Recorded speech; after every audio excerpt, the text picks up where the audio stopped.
Razorback Mountain Coaster Ride, Pendulum Swing Ride, pangalan pa lang nakaka-thrill na. Ilan lang yan sa dapat subukan sa isang adventure park sa Bukidnon. Di tayo dyan sa report ni Ian Cruz. Maraming bilang, pre. Kako, pre, kinakabahan ako seryoso, pre. Gigi. Sige na. Stop, one.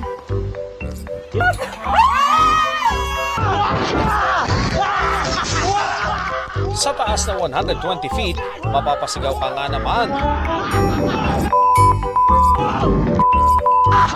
Para itong malaking swing.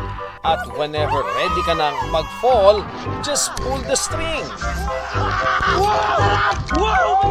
Feeling mo na superhero ka nasa basket. Kung habang inaangat ka sa ere, parang mixed emotion yung nararamdaman mo. Yung tipong mapapatawag yung mga lahat ng santo. Yung tipong mama, papa mo. Pero kung nalulula ka na dyan, kakasaka pa ba sa mahigit 800 metrong zipline na may taas na 4,000 talampakan?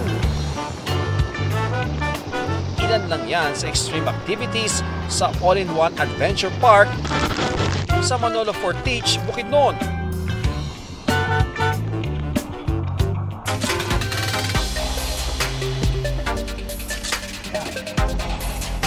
Ito ang bago at dapat subukang Razorback Mountain Coaster. Walang atrasan sa 600-meter long monorail winding track. If you want to take things slow, pwedeng mag-brake. Just pull the lever at i-appreciate ang nature. Pero kaya pa rin itong mag-accelerate na singbilis ng isang roller coaster. Epic ang mga twist. Thrilling ang mga taas-babang track. Pero for sure, smooth itong one-of-a-kind ride. Super worth it yun, sir. Parang feeling mo nasa ibang bansa ka.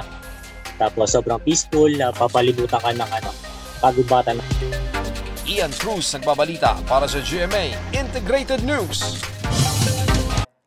Huwag magpahuli sa mga balitang dapat niyong malaman.